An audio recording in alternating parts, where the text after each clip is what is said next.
This happened a few years ago, back when I was still dating my ex. Nothing dramatic about the relationship in this story, it just happens to be part of it. So here's the situation. My boyfriend wasn't into social media at all.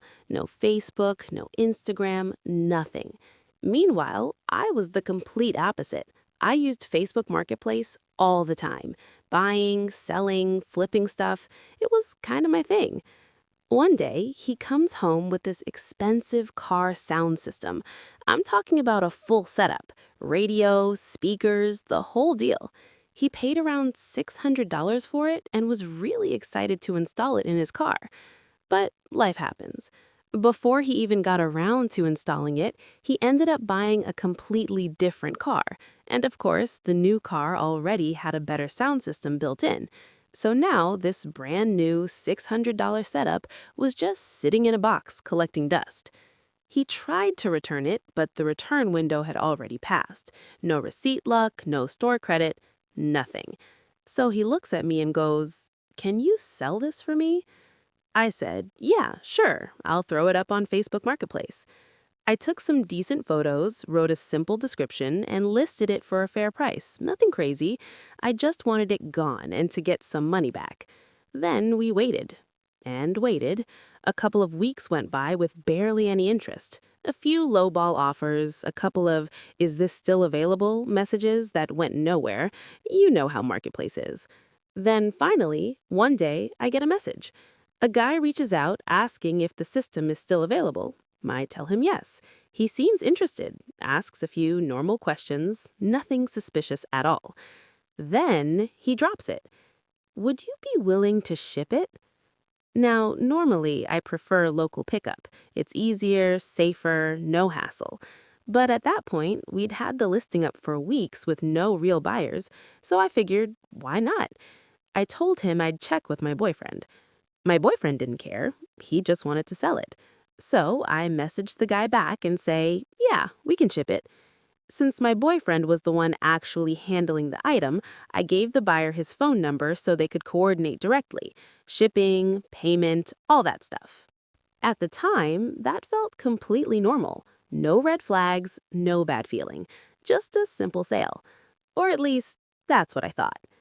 At that point, I pretty much stepped out of the situation. I had connected the buyer with my boyfriend, they were texting directly, and as far as I knew, everything was moving along normally, so I didn't think about it much after that. Life got busy, days turned into weeks, and honestly, I forgot all about the whole thing. Then, about a month later, it came back up.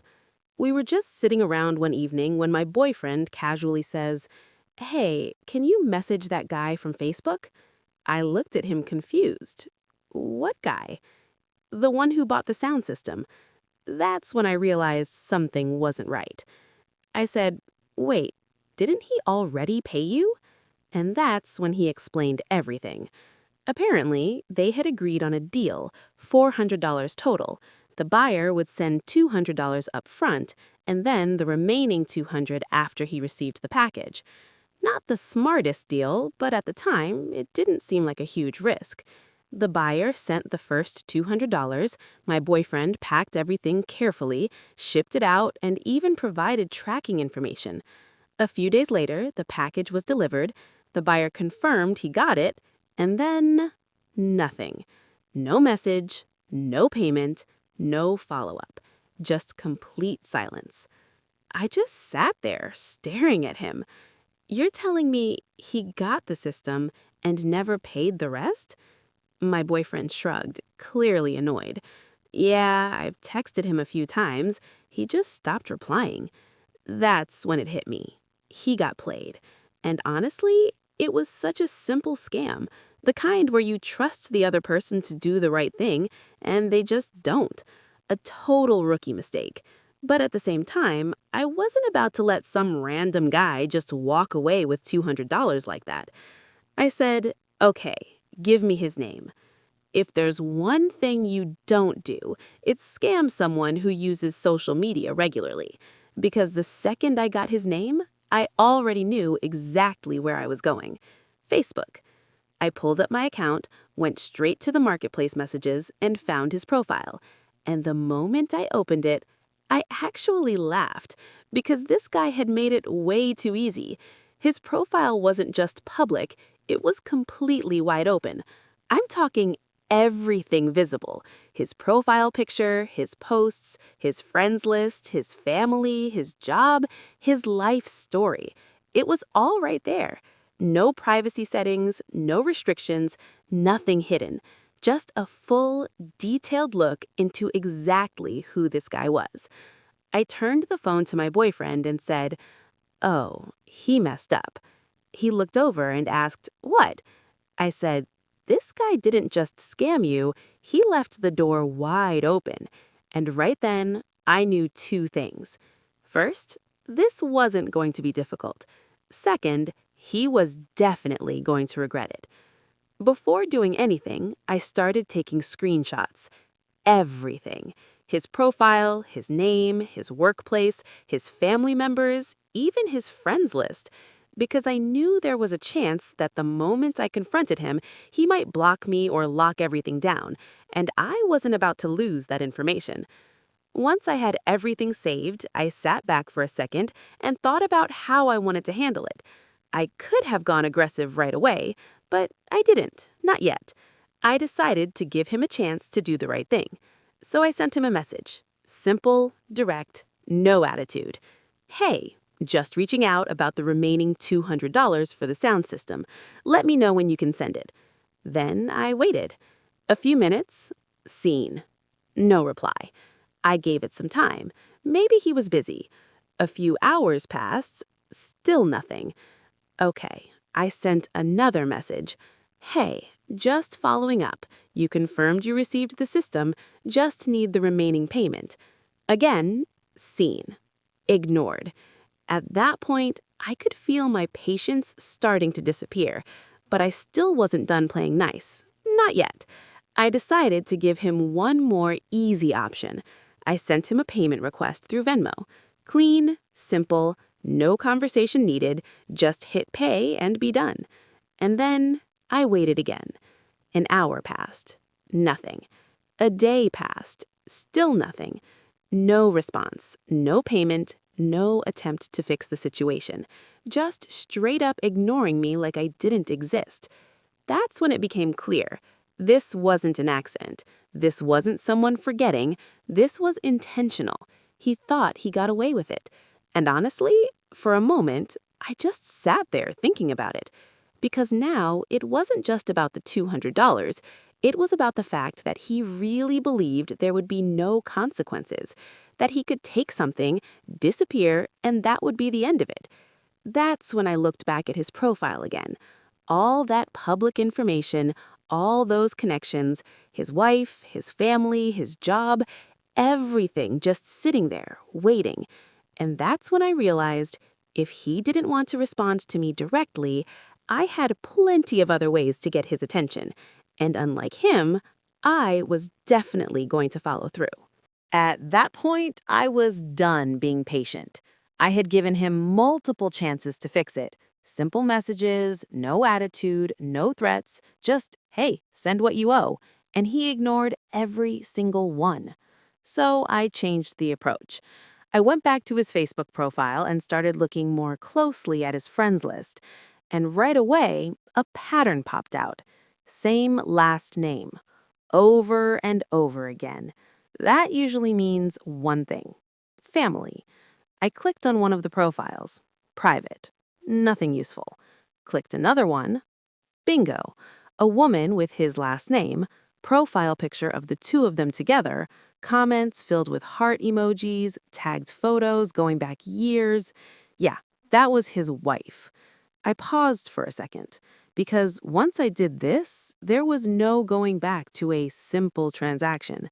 This would get personal real fast. But then I thought about it again. He made it personal the second he decided to scam us and ignore every message. So, fair game. I opened her profile and hit message. Now, I wasn't about to go in there sounding crazy or aggressive. That never works. People get defensive, they shut down, and suddenly you look like the bad guy. So I kept it calm, almost polite. Something like, Hi, I'm really sorry to bother you. I'm trying to get in touch with your husband regarding a purchase he made from us. He received the item but hasn't sent the remaining payment, and I haven't been able to reach him. Could you please ask him to check his messages? I'd really appreciate it. No accusations, no insults, just facts. I sent it. Then I went back to his friends list. Next up, someone older, same last name. Profile picture looked like a family photo, comments full of love you mom type stuff. Yeah, his mother. Same move, same message style. Polite, straightforward, no drama. Sent.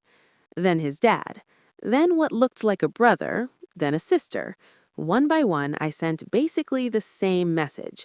Nothing crazy, nothing threatening, just enough information to make it very clear what was going on. And honestly, I wasn't even exaggerating anything. Everything I said was true. He bought something, he received it, he didn't pay the rest. That's it. After I finished messaging his family, I sat back and looked at my phone. Part of me wondered if that alone would be enough. But then I thought, why stop there? I went back to his profile again and scrolled a little more. That's when I saw it. His workplace, listed right there in his bio like he was proud of it. Company name, location, everything. I smiled, because now I had another angle. I wasn't about to go full chaos and start accusing him to his job.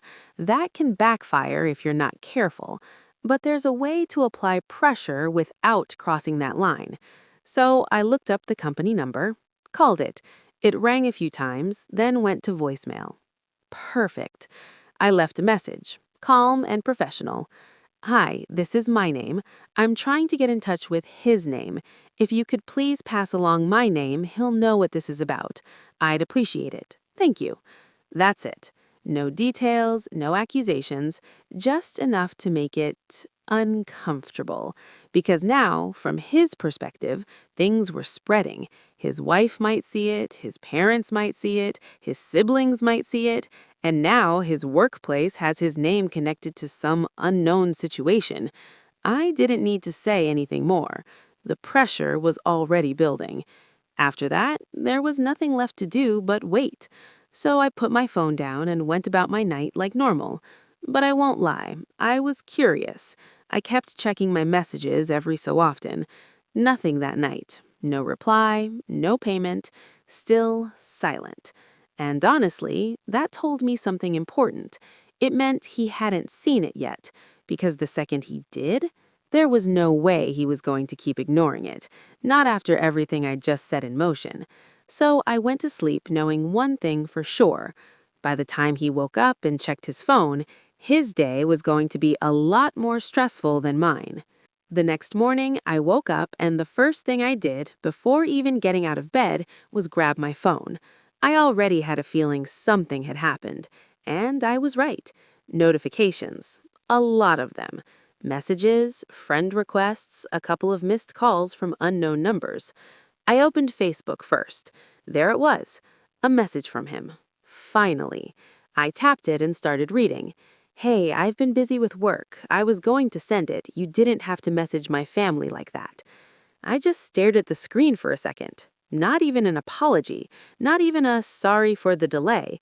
Just excuses, and somehow trying to make it sound like I was the problem. I actually laughed, because that told me everything I needed to know. He wasn't sorry he didn't pay. He was sorry he got exposed. I didn't reply right away. Instead, I checked my other messages. His wife had seen my message. No reply from her, but it was marked as read. Same with one of the siblings. And then one message stood out. It was a profile with the same last name, short message, direct. Is this true? That was it. No greeting, no explanation, just those 3 words.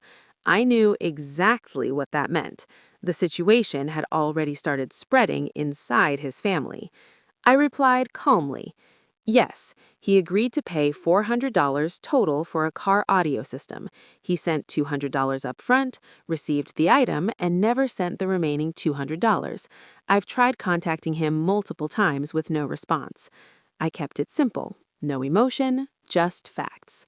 I sent it. A few minutes later, seen. No reply, but honestly, I didn't need one. The seed was already planted. I switched back to his message. Read it again. Been busy with work. Right. Too busy to send money, too busy to reply, but not too busy to open messages and ignore them. I finally responded, short and straight to the point. You've had weeks to send it. I reached out multiple times. You ignored everything. I just need the remaining $200 today. No anger, no threats, just a clear line. Then I waited. This time, the response came faster, a couple of minutes. Okay, I'll send it.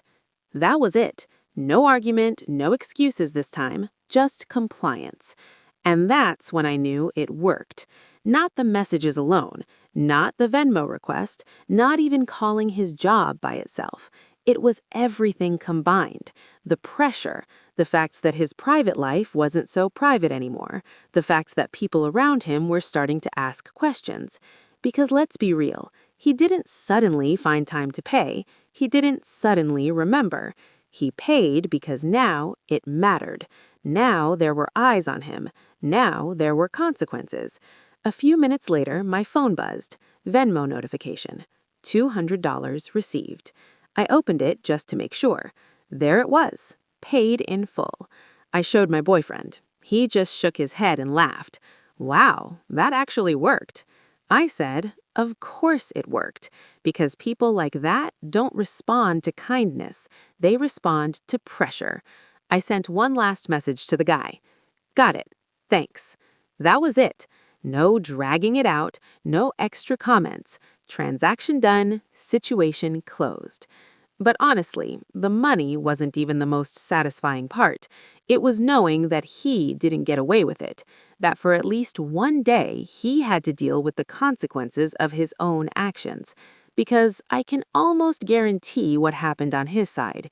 His wife probably asked questions, his family probably asked questions, and at some point he had to explain why random people were messaging them about money he owed.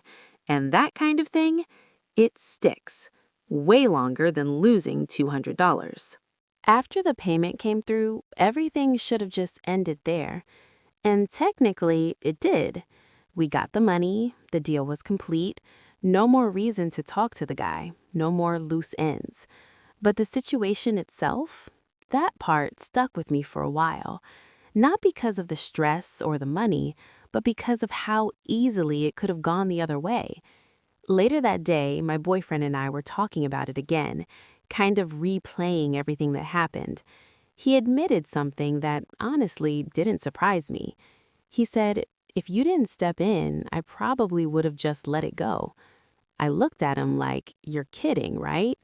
And he just shrugged. I mean, yeah, it sucks, but I wouldn't have known what to do.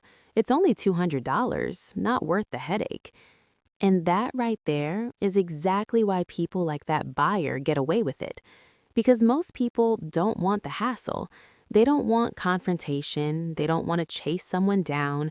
They don't want to deal with drama over what feels like a small amount of money. So they let it slide. And the scammer wins. I told him straight up, that's the whole game. They count on people giving up.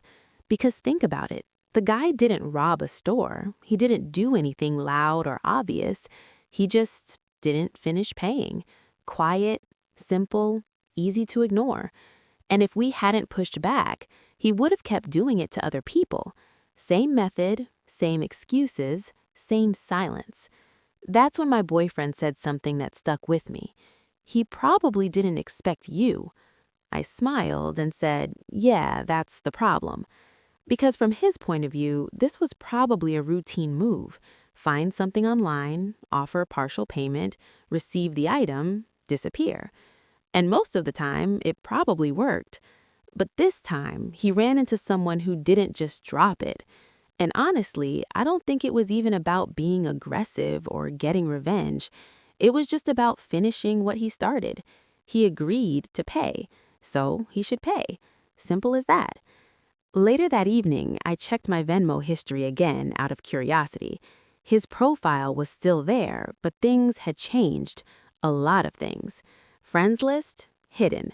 Posts, limited. Personal info, locked down. I couldn't even see half of what I had seen the day before. I laughed. "Look at this," I said, showing my boyfriend. He finally discovered privacy settings. And that pretty much confirmed it. He learned something from that experience. Maybe not about honesty, but definitely about protecting himself better next time.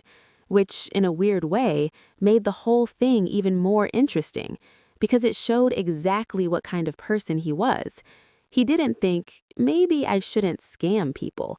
He thought, maybe I shouldn't get caught this easily. And honestly, that says everything.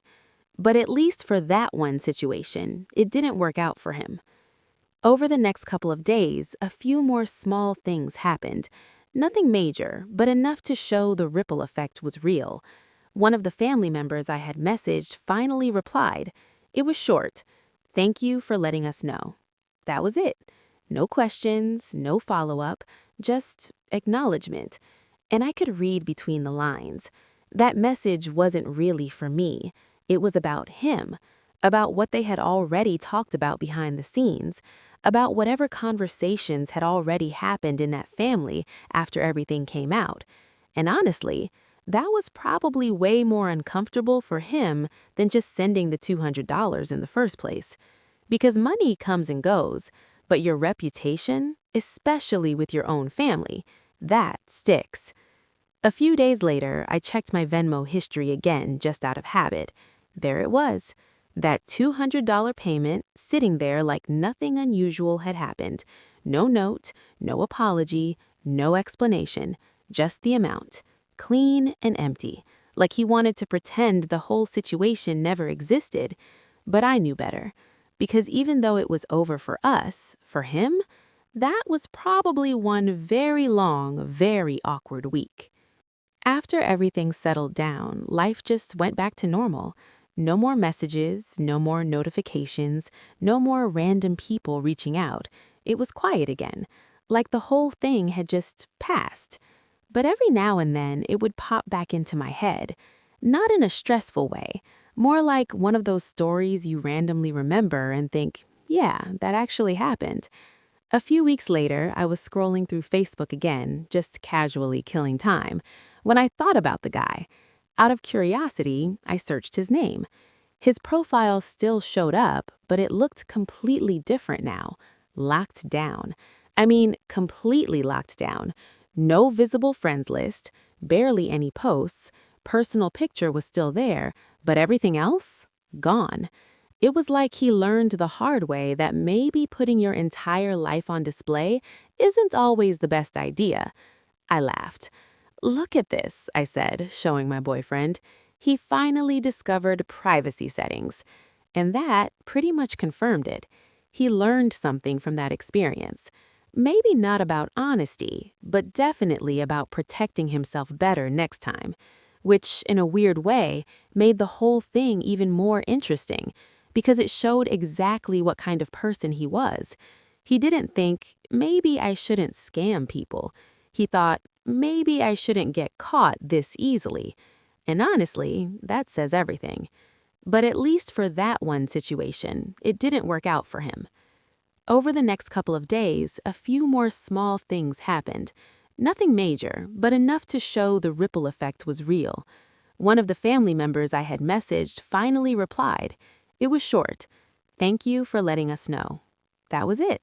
No questions, no follow-up, just acknowledgement. And I could read between the lines. That message wasn't really for me. It was about him, about what they had already talked about behind the scenes, about whatever conversations had already happened in that family after everything came out. And honestly, that was probably way more uncomfortable for him than just sending the $200 in the first place. Because money comes and goes, but your reputation, especially with your own family, that sticks. A few days later, I checked my Venmo history again out of curiosity. His profile was still there, but things had changed. A lot of things. Friends list, hidden. Posts, limited. Personal info, locked down. I couldn't even see half of what I had seen the day before. I laughed. Look at this, I said, showing my boyfriend. He finally discovered privacy settings. And that pretty much confirmed it. He learned something from that experience. Maybe not about honesty, but definitely about protecting himself better next time. Which, in a weird way, made the whole thing even more interesting, because it showed exactly what kind of person he was. He didn't think, maybe I shouldn't scam people. He thought, maybe I shouldn't get caught this easily. And honestly, that says everything. But at least for that one situation, it didn't work out for him. Over the next couple of days, a few more small things happened. Nothing major, but enough to show the ripple effect was real. One of the family members I had messaged finally replied. It was short. "Thank you for letting us know." That was it. No questions, no follow-up, just acknowledgement. And I could read between the lines. That message wasn't really for me. It was about him, about what they had already talked about behind the scenes, about whatever conversations had already happened in that family after everything came out. And honestly, that was probably way more uncomfortable for him than just sending the $200 in the first place. Because money comes and goes, but your reputation, especially with your own family, that sticks. A few days later, I checked my Venmo history again out of curiosity. His profile was still there, but things had changed. A lot of things. Friends list, hidden. Posts, limited. Personal info, locked down. I couldn't even see half of what I had seen the day before. I laughed. Look at this, I said, showing my boyfriend. He finally discovered privacy settings. And that pretty much confirmed it. He learned something from that experience. Maybe not about honesty, but definitely about protecting himself better next time. Which, in a weird way, made the whole thing even more interesting, because it showed exactly what kind of person he was. He didn't think, maybe I shouldn't scam people. He thought, maybe I shouldn't get caught this easily. And honestly, that says everything. But at least for that one situation, it didn't work out for him. Over the next couple of days, a few more small things happened. Nothing major, but enough to show the ripple effect was real. One of the family members I had messaged finally replied. It was short. "Thank you for letting us know." That was it. No questions, no follow-up, just acknowledgement. And I could read between the lines. That message wasn't really for me. It was about him, about what they had already talked about behind the scenes, about whatever conversations had already happened in that family after everything came out. And honestly, that was probably way more uncomfortable for him than just sending the $200 in the first place. Because money comes and goes, but your reputation, especially with your own family, that sticks. A few days later, I checked my Venmo history again out of curiosity. His profile was still. After a while, the whole thing turned into one of those stories you tell when the topic comes up. You know how it goes. Someone mentions getting scammed online or a bad marketplace deal, and suddenly everyone starts sharing their own experiences. One night, a few weeks later, we were hanging out with friends. Just a normal get-together, nothing special. At some point, the conversation drifted toward buying and selling stuff online. That's when my boyfriend goes, "Tell them what happened with that sound system." I immediately laughed. "Are you serious?" He just smiled. "Yeah, tell it." So I did. I kept it simple at first. Listed the item, found a buyer, shipped it, didn't get paid. Everyone was already reacting like, yeah, that's exactly why I don't trust people online. Then I got to the part where I looked him up. That's when people leaned in a little more. And when I explained how everything on his profile was public, one of our friends literally said, "Oh no, that guy messed up." I nodded and said, "Yeah, he really did." Then I walked them through it step by step, messaging him, getting ignored, sending the payment request, still nothing. At that point, they were already on my side. But when I got to the part about messaging his wife, that's when the reactions changed. Half the group went, "No way." The other half just started laughing. And then his mom, I added. Now everyone was fully invested. And his dad, his siblings. One friend actually stood up and said, "You didn't." I just smiled and said, "Oh, I did." By the time I got to calling his workplace, people were losing it. Not in a bad way, more like they couldn't believe how far it went. One of them said, "That's not even revenge anymore, that's strategy." And honestly, that's exactly what it was. It wasn't random, it wasn't emotional, it was calculated. Every step had a purpose. First, give him a chance. Then apply pressure. Then expand that pressure. Nothing more, nothing less. At the end of the story, when I said he paid the next morning, everyone had the same reaction. Of course he did. Because at that point, what choice did he have? One of my friends asked, "Did he say anything after?" I shook my head. Nope, just made excuses at first, then sent the money. That was it. Another friend laughed and said, "I bet his whole family knows now." And that right there, that's the part that stuck with everyone. Because money comes and goes, but that kind of embarrassment, that stays with you. Later that night, after everyone had gone home, my boyfriend brought it up again. He said, "You know what's funny? Everyone thinks it's this crazy story, but it really wasn't that complicated." And he was right. It wasn't some genius plan. It was just using what was already there. The guy left his entire life wide open online. All I did was connect the dots. That's it. I said, honestly, the hardest part was just deciding to actually do it, because that's where most people stop. They think about it, but they don't follow through. They don't want to deal with the awkwardness. They don't want to involve other people. They don't want to make it a big deal. So they let it go. And again, that's exactly what people like him rely on. Silence, avoidance, people choosing comfort over confrontation. But once you push past that, the situation changes completely. A couple of days after that hangout, something small but interesting happened. I got another notification from Facebook. Not a message this time, a friend request from him. I just stared at it for a second because that was unexpected. After everything that happened, the last thing I thought he would do was try to add me. I clicked on the request but didn't accept it. His profile was still locked down, same as before, no new information, no clues about why he sent it, and honestly, I didn't need one. There are only a few reasons someone would do that. Maybe he wanted to check what I could still see, maybe he wanted to keep an eye on me, or maybe he just wanted to make sure I wasn't going to say anything else. Whatever the reason was, I didn't accept it. I didn't decline it either. I just left it there. Because at that point, I wasn't interested in continuing anything. The situation was over. The lesson had already been learned, on both sides, and there was nothing left to prove. But I won't lie, seeing that friend request, that was just one more reminder. He definitely hadn't forgotten about it. That friend request just sat there for days.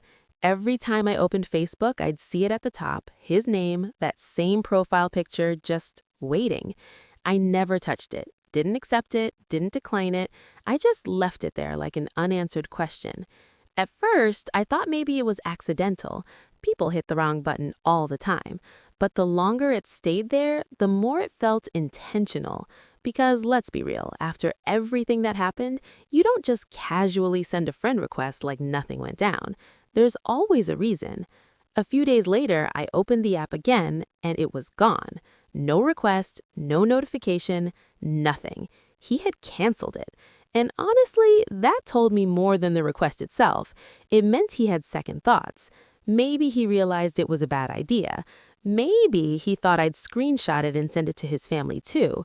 Or maybe he just didn't want that connection sitting there as a reminder. Either way, it disappeared, just like he tried to do after not paying. Except this time, it didn't really work, because even though everything was technically over, the whole situation had already left its mark. A week or so later, I was talking to one of my friends who also sells stuff online. I told her the full story, and she just shook her head. "That's exactly why I only do cash and local pickup," she said. And I get that. It's easier, safer, no shipping, no waiting, no chasing people down. But at the same time, not every transaction has to go wrong. This one only did because the guy made a choice. A simple one. Don't pay.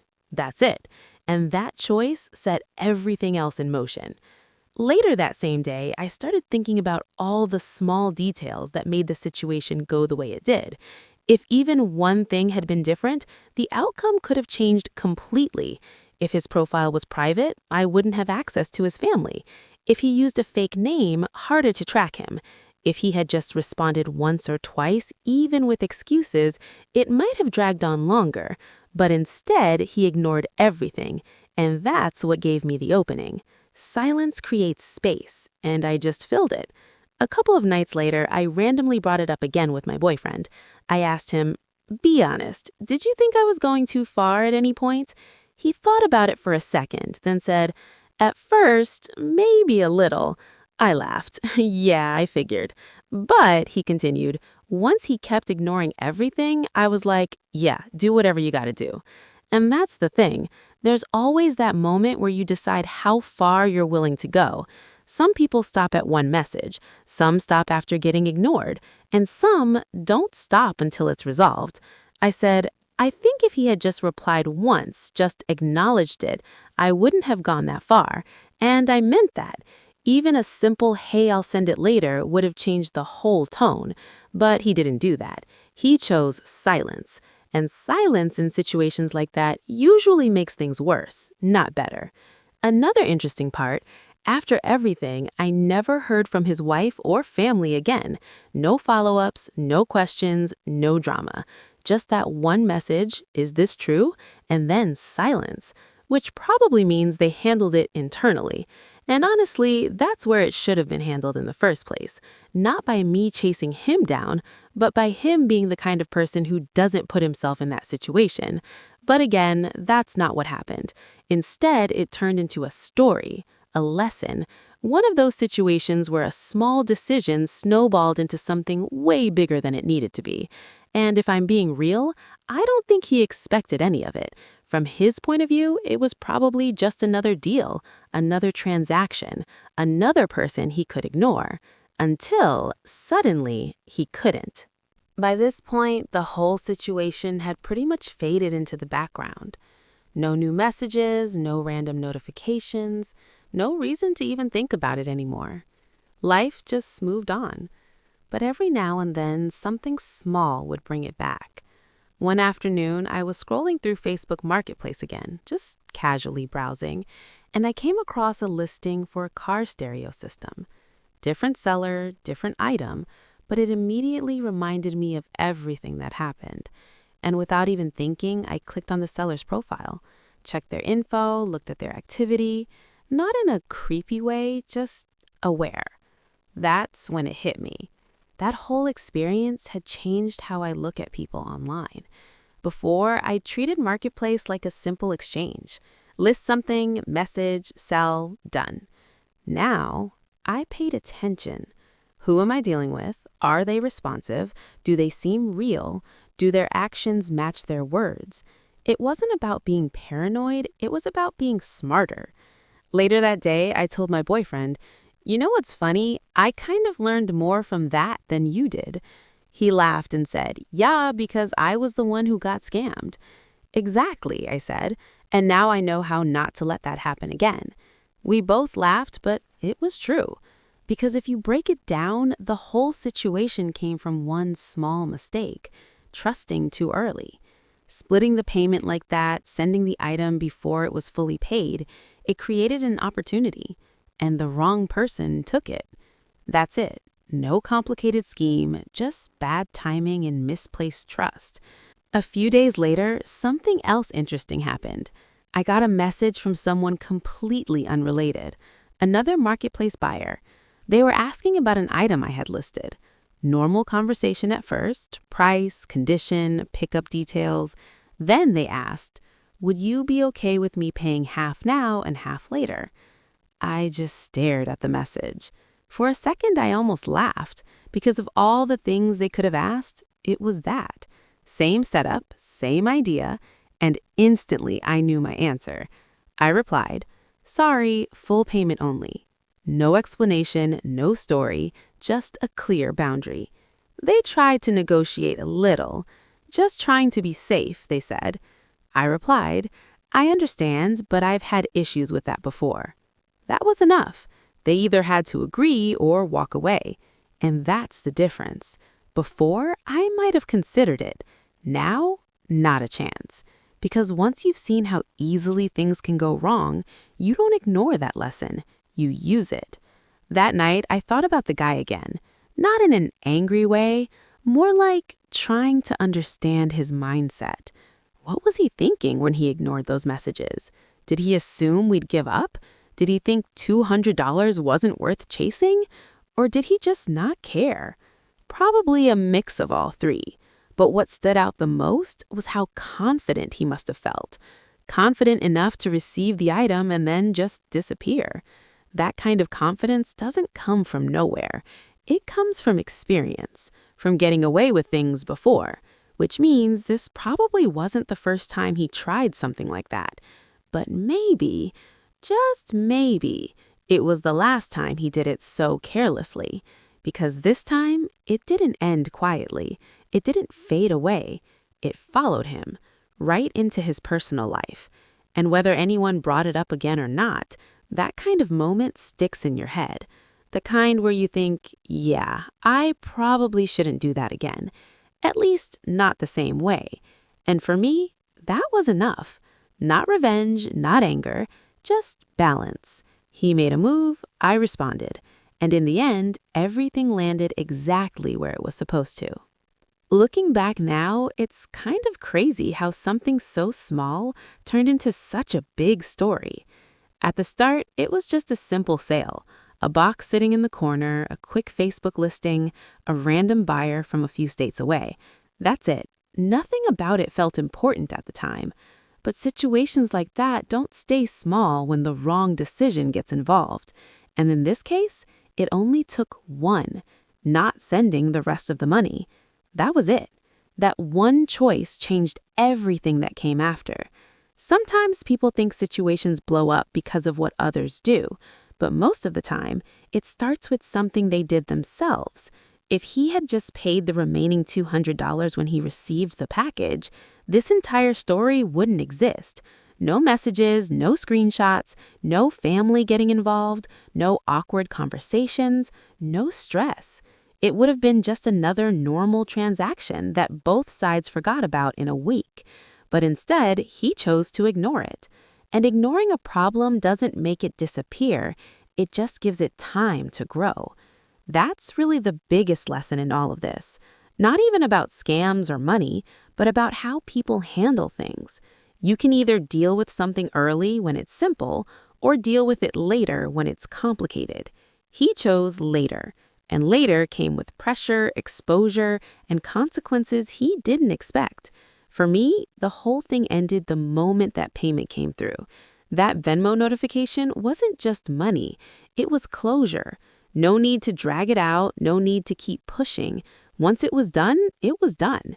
And that's something I was very intentional about, because it was never about ruining him or making things worse than they needed to be. It was just about finishing what he started. Nothing more, nothing less. And honestly, after everything, I don't even think of him as the scammer. I think of him as a reminder of how people act when they think they won't get caught. A reminder of how small actions can turn into bigger consequences. And a reminder that sometimes all it takes is one person pushing back to change the outcome. If I had ignored it, he wins. If I had stopped after one message, he still wins. If I had decided it wasn't worth it, same result. But I didn't, and that's what made the difference. Not because I did something extreme, but because I followed through. That's really all it was. Follow through. Most people start things, very few actually finish them, especially when it gets uncomfortable. And that's exactly why this worked. Because once it crossed that line from easy to uncomfortable, I didn't back off. I leaned in. And in the end, everything balanced out exactly the way it should have. He got the system, we got the money, and somewhere in between, he learned that actions don't just disappear when you ignore them. They wait, and sometimes they come back a lot louder than expected.